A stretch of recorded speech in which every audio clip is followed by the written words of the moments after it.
Hello, I'm Sebastian. Welcome to 9 Trees podcast. Today, I will summarize and review the book, Communicate Your Feelings Without Starting a Fight, by Nic Saluppo, is a practical relationship guide focused on one of the hardest skills in intimate life, saying what you feel without turning the conversation into a battle. Positioned within a mental and emotional wellness framework, the book aims to help partners replace reactive arguing with clear, respectful communication that protects connection even during disagreement. Rather than treating conflict as a sign of failure, it approaches it as a normal part of closeness that can be handled with better tools. Readers can expect straightforward guidance on how to bring up sensitive topics, how to listen without preparing a counterattack, and how to avoid common phrasing that triggers defensiveness. The emphasis is on everyday situations like unmet needs, hurt feelings, boundaries, resentment, and misunderstandings that accumulate over time. By focusing on what to say and what not to say, the book offers a user-friendly roadmap for building emotional safety, increasing understanding, and creating healthier patterns that last beyond a single conversation. I will give you key takeaways from this book.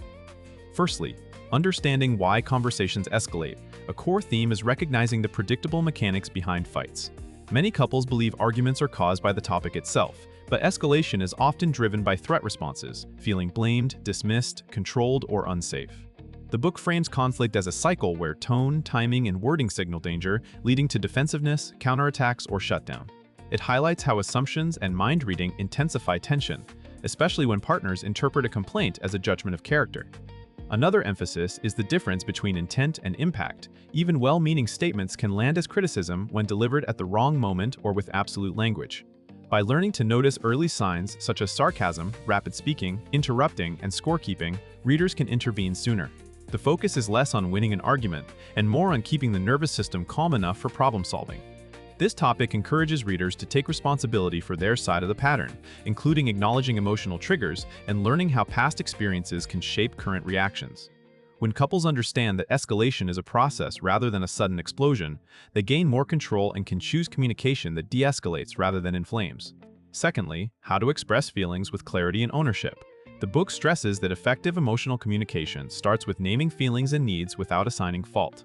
Instead of leading with accusations, readers are guided toward language that owns experience, describing what happened, how it felt, and what is desired next. This reduces the chance that a partner hears the message as a verdict. The approach encourages specificity because vague frustration often turns into generalized complaints that invite defensiveness. Another key element is separating feelings from interpretations. A person may feel hurt, but the story attached to that hurt might be that the partner does not care. Communicating the feeling first keeps the discussion grounded in reality and invites curiosity rather than debate. The topic also addresses boundaries and requests. A request is framed as a clear, doable action rather than an ultimatum, while boundaries are described as personal limits that protect well-being. Readers learn to avoid loaded phrases, absolute terms, and sweeping labels that escalate quickly.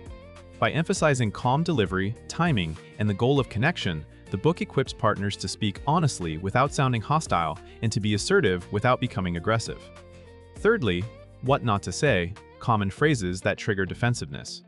A practical strength of the book is its attention to language traps that turn minor issues into major blow-ups. It identifies how blame-oriented statements, character attacks, and global judgments can instantly shift a conversation from solving a problem to protecting dignity. Certain patterns are especially damaging: always and never statements that erase nuance, sarcasm that disguises contempt, comparisons to other people, and bringing up unrelated past mistakes. The book also cautions against diagnosing a partner, labeling their motives, or presenting assumptions as facts. Even seemingly small habits, such as interrupting, correcting details, or using a harsh tone, can communicate disrespect and derail the discussion. Another major pitfall is using emotional expression as a weapon, such as threatening breakup, withholding affection, or leveraging guilt to force compliance. The guidance emphasizes replacing these habits with neutral descriptions and collaborative wording that keeps the partner engaged. This topic is not about policing speech to be artificially nice. It is about choosing words that match the real objective, being understood, and reaching an agreement. By learning what inflames defensiveness, couples can keep conversations focused on the issue and preserve trust during hard moments. Fourthly, listening skills that make your partner feel heard. The book treats listening as an active skill rather than passive silence. Many couples listen to reply, defend, or win, which signals disinterest and increases emotional intensity. This topic emphasizes techniques that demonstrate presence, reflecting back what was heard, summarizing the main point, and asking clarifying questions before disagreeing. Validation is presented as a separate step from agreement. A partner can acknowledge another person's feelings as real and understandable without conceding the argument. That distinction is crucial for lowering resistance. The book also addresses emotional pacing, suggesting that partners slow down, allow pauses, and avoid multitasking so the conversation feels safe. Another focus is managing the urge to fix. Offering solutions too early can feel dismissive when someone primarily wants empathy. Readers are encouraged to check what the partner needs in the moment: comfort, understanding, or brainstorming. When disagreements arise, the book supports staying curious rather than combative, using open-ended questions and gentle tone. Over time, these listening habits build a sense of teamwork. People become more willing to share vulnerable feelings because they trust the other person will not minimize, mock, or weaponize what they hear. Lastly, repair, apologies, and building long-term communication habits. Beyond single conversations, the book emphasizes repair as the skill that determines relationship resilience. Even with good tools, couples will occasionally speak poorly, misread signals, or escalate. Repair means recognizing the rupture, taking responsibility, and returning to the issue with calmer language.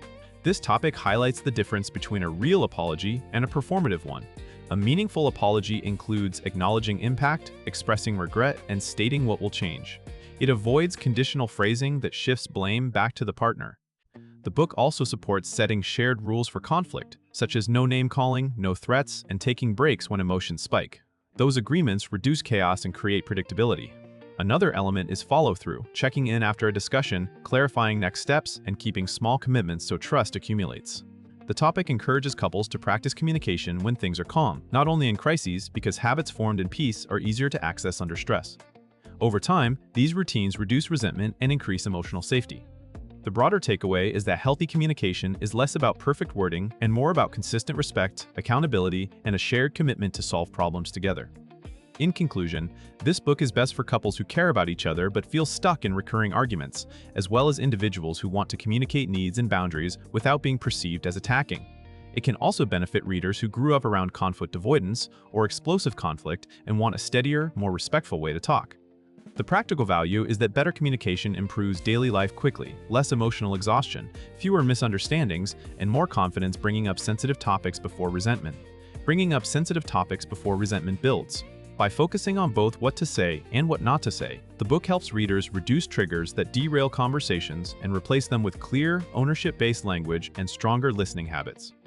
That shift can increase emotional safety, which is often the missing ingredient behind intimacy, cooperation, and trust. Compared to many relationship books that stay conceptual, this one is positioned as a usable toolkit built around everyday phrasing choices and repeatable conversation steps.